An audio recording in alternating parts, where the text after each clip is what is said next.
I love your hat collection over there. Thank you so much. But look, I got to be honest with you. It's not every day we welcome a true definition of an international genius such as yourself. You are a citizen of the world, actress extraordinaire, but I don't let those good looks fool me because I know to your very soul, to your very heart, you are an absolute certified badass. I want to thank ladies and gentlemen, Italy's greatest export by way of Montreal, Quebec, Canada, Sylvia De Fanti. Welcome to the podcast. Oh, I love this presentation. Sylvia's like, I can go home now. I got everything I need. Yeah, I want to hear this every morning. I mean it. Look, I am a fanboy by heart, by nature, and just given the opportunity to talk to Mother Superior, I had to make a promise to myself not to just bombard you with warrior nun questions, because I got a bunch of them. But you know what? Since we're talking about it, let's start here. And I just want to say I love the show. It was a great, especially around the time it came out. It was the middle of COVID. Like everyone was sitting on their couch looking for the next big thing. That's how I stumbled upon it, and I loved it ever since. But how did you get involved with this?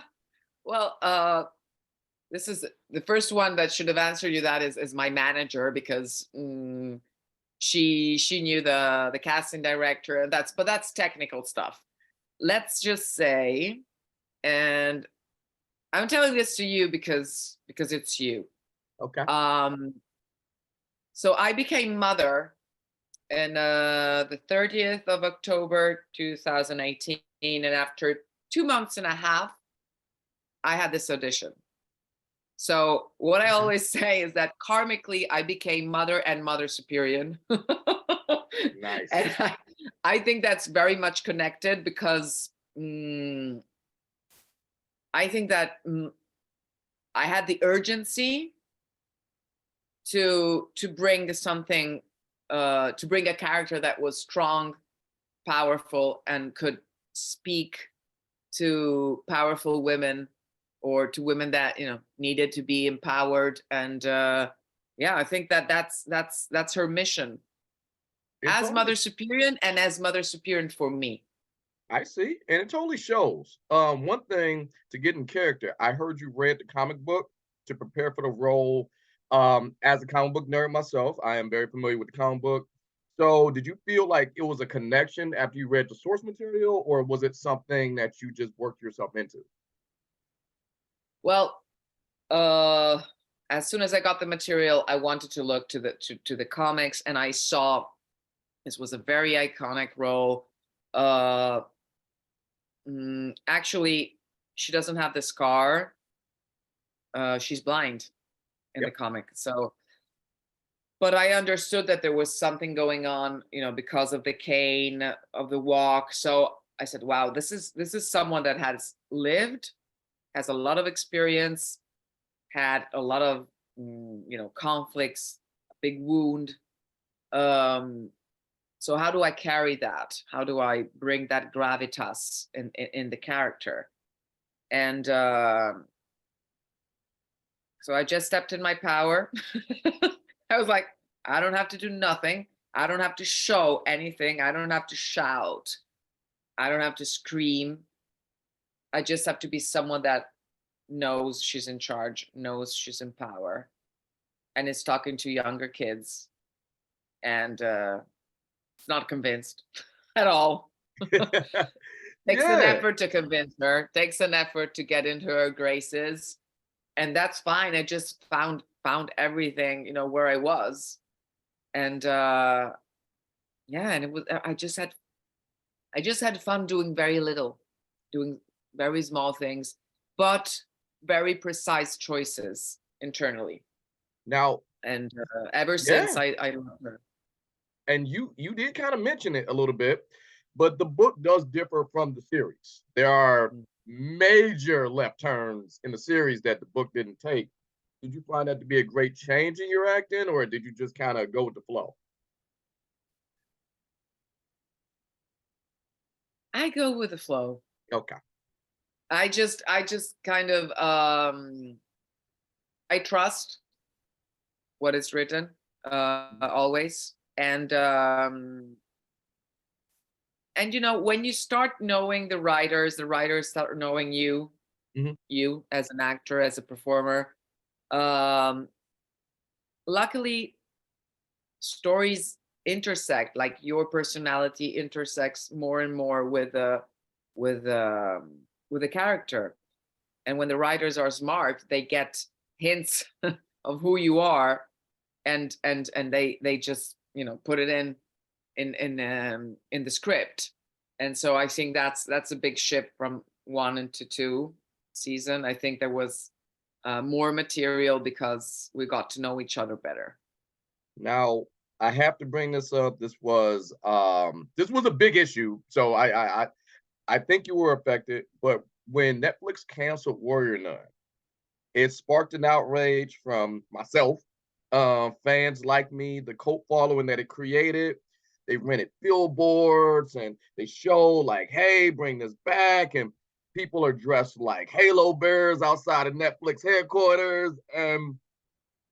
I'm curious, how does that make you feel? I mean, I get it, life as an actor or actress, like jobs come and go, but when it gets taken away to have so many people sparking outrage, did you have any feeling towards that, or how did you feel personally? Well, I felt the need to hire them all.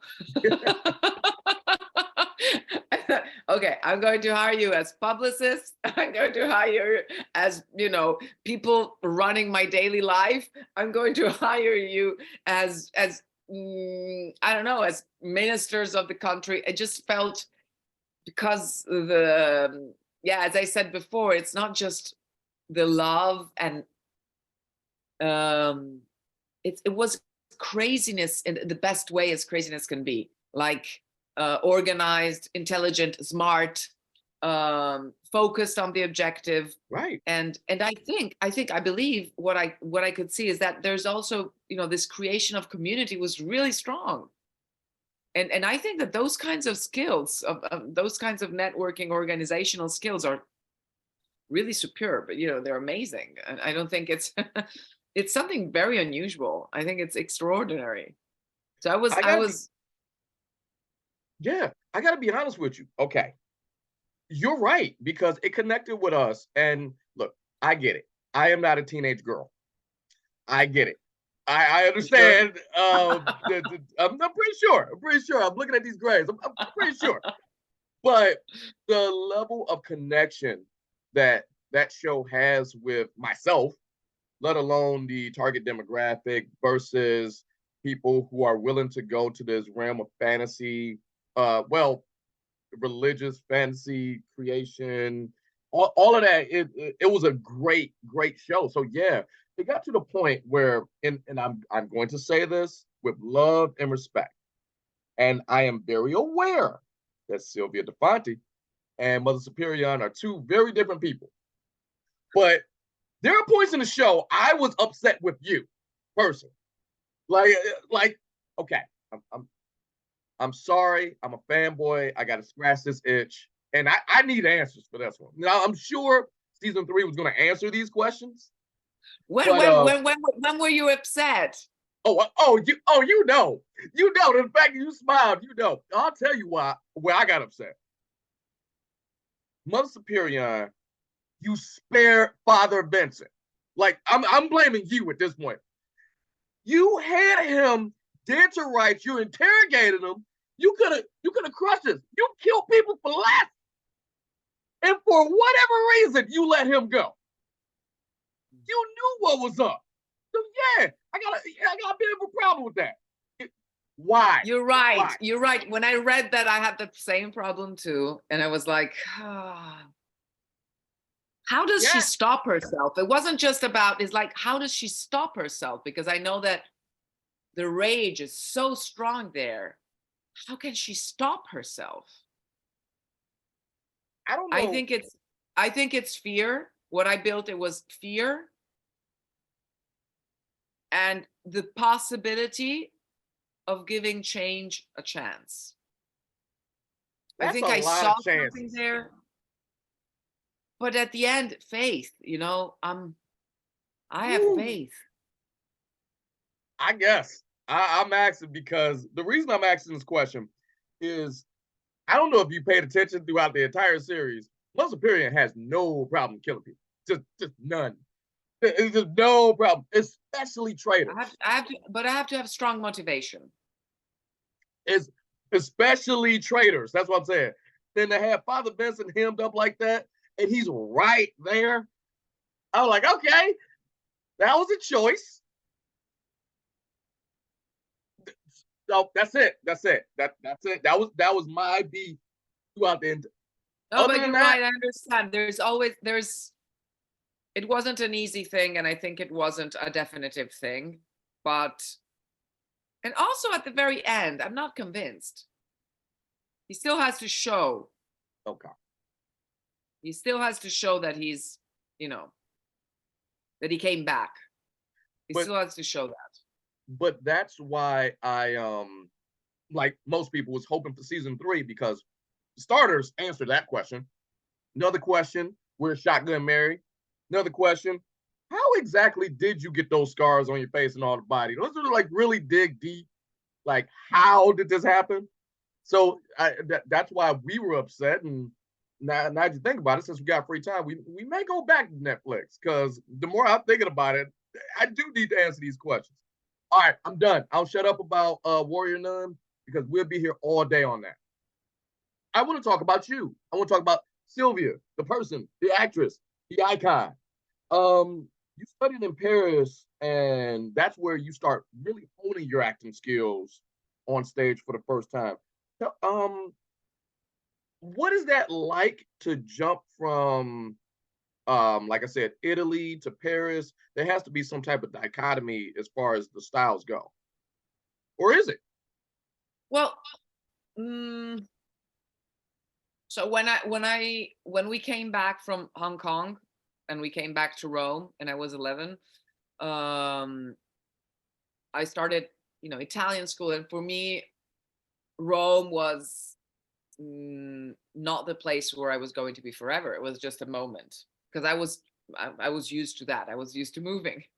Then high school arrived, and my father was working in Paris, and we said, we need to move to Paris. And I was like, I'm not moving before I finish, high school. I want to finish high school thing here and then go. Right. And actually, he changed job, so we weren't going to Paris anymore. And I was like, oh no, I want to go to Paris. So as soon as I could, when I got my inscription, I went to university in La Sapienza, and there was this Erasmus project, and they told me, where do you want to go? And I said, Paris. I want to go to Paris, Paris, Paris, Paris, Paris. And then when I went there, actually was just supposed to be 6 months of study there, but I stayed almost 2 years because I loved it so much. And I love studying there. I love the university. I went to not just to Sorbonne University, but also to other universities because my friends were there. And so I started studying gender studies there that weren't actually my field. And this was 1999, 2000, gender studies. I mean, now it's a big deal. It was started there, There you go. And so that's where I actually, I started knowing myself better and better, and where I wanted to go, where the directions of my life were going. So it wasn't, I've always been interested in other cultures. So, and Paris is pretty much close and similar Oh yeah. somehow.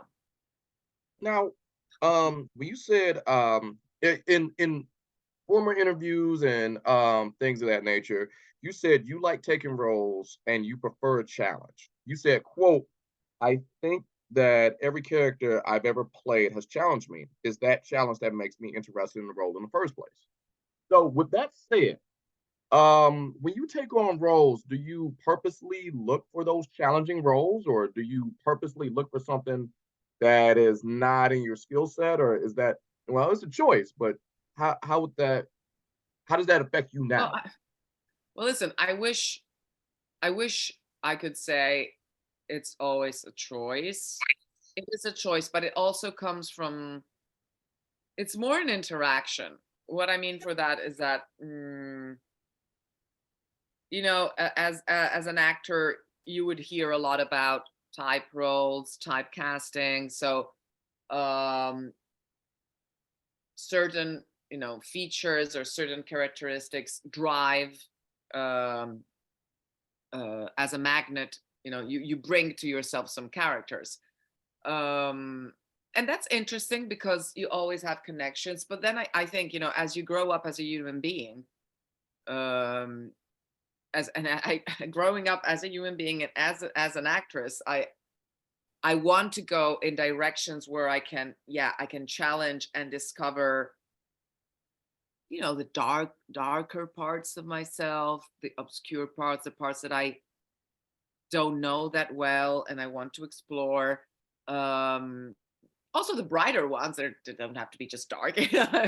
But I mean, uh, to be what you can't usually in your daily life be, I think that's best. That's not just challenging; it's also fun, and it gives you motivation to start exploring. And then, of course, when you have the chance to do period pieces or apparently roles that are distant, and then you get to know them better, there's actually nothing distant, even if in the alien parts, nothing.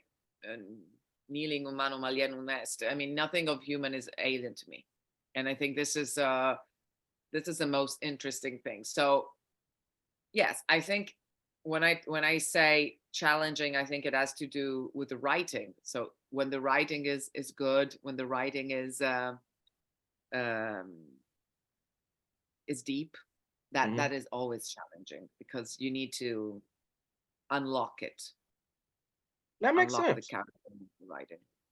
That makes sense because when you talk about deep, I actually did a deep dive and saw a little bit of your performance as Betty from the play Cloud Nine. Oh my Um, oh yeah, oh we do homework here.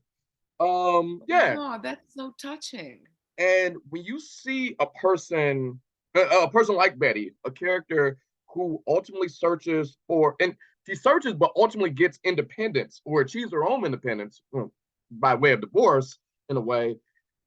I see what you mean when you talk about challenging because not only a character like Betty, who on the surface has pretty set life, it's pretty set until you see her side of the story, and then you're like, oh, okay. So that challenging part is also not just with the writing and your performance, is the audience too to kind of buy into that.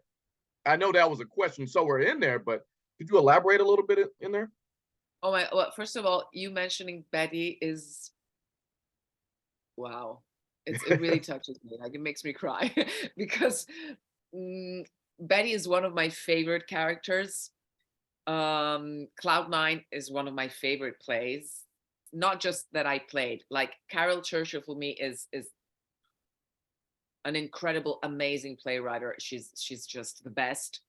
And Cloud Nine is so beautiful, the play. And Betty for me, that character, so bourgeois and so elegant, with this Thatcher style haircut and all rigid, in her repression, in her being closeted, and then suddenly through her kids and through their experience, understand that she judges so much, and then understanding what her life was, and how her relationship with her husband was killing her life, and how she discovers sex, and again, and her, yeah, her sexuality in being just this person that loves life, and in the play they gave me the chance to play the bass. They play the bass and I sing, and so she's a rocker inside.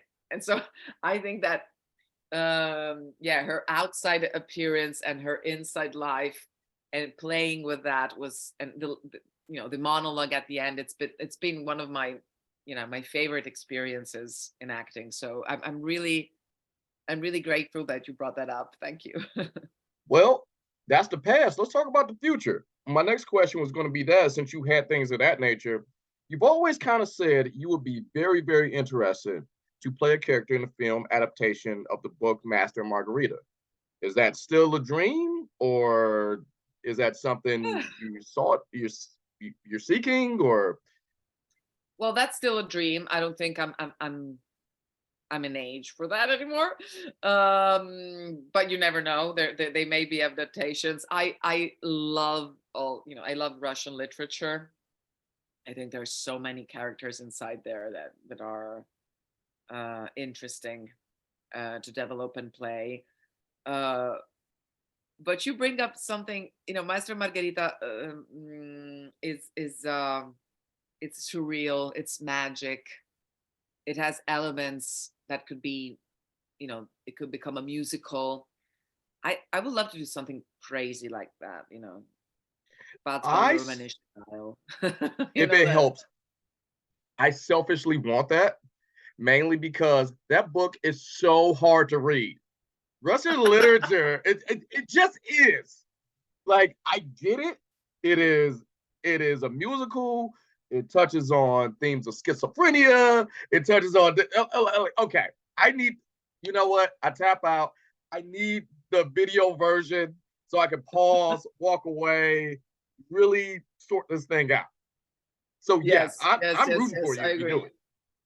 it. Um, it just is. It's a very hard book. Russian literature is hard to read already, but it's such a hard book to read. But speaking of hard books to read, you've read a few of them because you graduated cum laude with a master's in communication with cultural anthropology. You wrote your thesis on chaos theory and complexity, and that is awesome. And the fact that you understand that, because I had to brush up on it myself, essentially is the butterfly effect. But that's a roundabout way to ask this question. Do you feel those elements has affected your career now? Maybe the small thing you did here makes a big thing happen. Yes. Please, if you have Yes, examples, I yes. would I like to. think it doesn't just affect the career. I think, sorry, No, you're my good. pen's, it's not just the career. I think it affects the life. Um, but not in a deterministic way. I think this is interesting. So, what I think sometimes is not uh, understood about the butterfly effect theory is not just that something happens, therefore something happens over there. It's not just therefore. It's that the variables are so complexly intertwined that you can't really say what is going on. So of course, it's not casual, it's a non-order. It's not disorder, it's a non-order effect. So, true, everything has an effect, but also your will has an effect, but also the will of someone else has an effect. I think that mm, what is important to know is that there's not a determination, and there's nothing that has to do with control. It has nothing that has to do with control. And what you think you can control is actually, mm, you can express your will, you can express your wish, you can express your desire, and you can really put that effort in reality. But then, of course, you're not, uh, yeah, you're not the mighty. You don't have the kind of power to determine what is going to happen. So I think um, that is always something that I have to remember. That doesn't mean that my efforts are useless, actually, the contrary. Um, but luckily, there's so many interconnections, and that's for good and that's for bad, obviously. And so finding your way to balance that is the job, life job. I see. I see. Well, speaking of a life job, you've given jobs to a lot of people in life because in 2004, you co founded Angelo Mai, a globally recognized independent creative space for cultural production center. It has been referred to a must visit for the hip and culture. That means I'm not allowed. So, You are co-founded in Blue Of course, Motion. you're allowed. You co-founded Blue Motion, a resident theater company widely credited for the launch of new wave modern English uh, dramaturgy in Italy. That is a long way to ask this question. What would you say is the biggest misconception Italian dramaturgy compared to its American counterparts? Huh. Yeah, You're talking about yeah, we can ask intelligent questions too.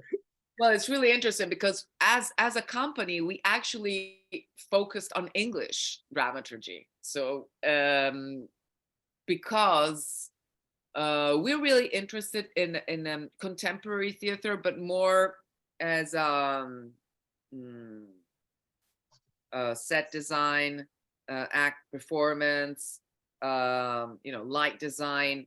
But as text, as plays, we were very interested in the English contemporary writing, French contemporary writing, something.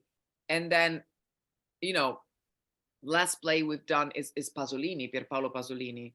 Pierpaolo Pasolini has been there for a while, and but now this anniversary had, everyone was talking about Pasolini, and suddenly Pasolini, who is a very very controversial figure, became the hip, and everyone had to talk about that, and it was just very interesting because then you find yourself talking about contemporary theater in Italy in a way that we think nobody does. I mean, we try to do that, and it was very interesting because we set this play, which is actually ancient Greek. We set it in a post rave, techno rave. So there was an old caravan, a smashed car, and we wanted the population, the people from the mountains, we wanted them to be migrants because there's a very low representation of the migrant problem in Italy. And so we collaborated with associations that work with migrants in Rome, and we had the chance to work on stage with them, and that was, I think, the most important experience talking about contemporary dramaturgy than you can do, because it's yeah, I think that's writing that needs to happen Okay. in terms of of collaboration, real collaboration. I don't know if I answered this question, but Yeah, I you wanted to did. bring it up because I think it's really important. Yeah, I really did. And you crushed it. And I will say that is my last intelligent question. I have two more. It's more fun, but like you kind of mentioned this already. You play the bass. You kind of, if you can, do you find your way incorporating that in your acting, your musical talents? And if not, if you're just at home jamming out, what is your favorite songs? Do you have a favorite bass player? What type of bass you got? Oh, tell us about it. No, it's okay. So first of all, this is my friend director. She said, okay, you need to play an instrument in the plays. So let's find something. She always puts music because our company is formed by musicians as well. So they help me do that. I wouldn't say I'm a bass player. I do that when I need to do it. I'm talented to do it. They gave me as a gift a rock proper bass, but I'm not a bass player. I'm someone that can do that, and I mainly sing. I like singing, and they throw me on stage with all the musicians when we do, performances and evenings, and so I have that chance as well. So when I'm home, the little time that I'm by myself, I sing, I dance, I just, express myself, mainly rock Nice. music. Um, well, that I have to ask this. This is more of an observation, and you could just yes or no this one. I heard from a little birdie that you love water, relaxing by the water, hanging out. You're always around a body of water, whether it's a pool, whether it's a beach, something when you want your me time.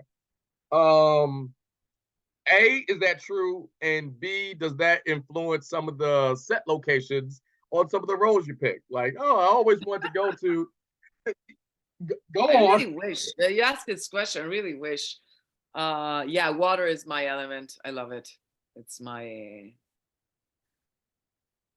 yeah. It's not just the sea. You know, it was I've always been on the shore in Sardinia shores because my father is from there. So I had this big chance to be always on the beaches in this island. Um, yeah, it's really my element. I love mountains too. I like walking, but water is yeah, and it's also the yeah the subconscious. So it's I really hope to do, and yes, I'm saying this loud. I really hope to do a project that is by the sea. Okay. Well, as always, how I started this interview, I'm going to end it the same way. You're always welcome to come to Detroit. We have 5 Great Lakes to choose from. You're welcome whenever. Let me know when you're here. We'll explore them if you want. But right now we're getting towards the end. I'm getting the wrap it up signal. So this camera, that camera. Tell us what you got going on. We can find you on social media at Sylvia De Fanti. Please, floor is yours. Just plug away. Whatever your new project is. Well, mm, as usual, you can't really say. Okay. No, I can't really talk about mm, all the projects that I'm doing. That's fair.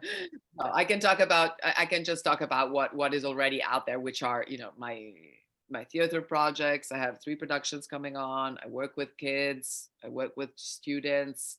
I'm going to this amazing performance and camping, and it's that's the only thing that I can talk about. And it's an LGBTQ plus community about trans feminism, and yeah, that's the only thing I can talk about. The rest, it's a secret.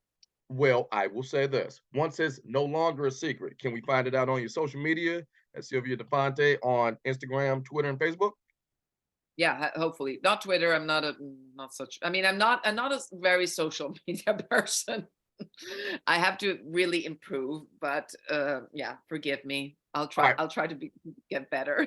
third time's the charm. Whenever you can talk about it, you're welcome here and we can talk about the new project together. Yes, Annie will take care of it. Thank you so much. Oh, thank you for being on the podcast. Sylvia, it's been a pleasure. Ciao. Bye. Happy match. Oh, yeah. Have a great game, Sam. See ya.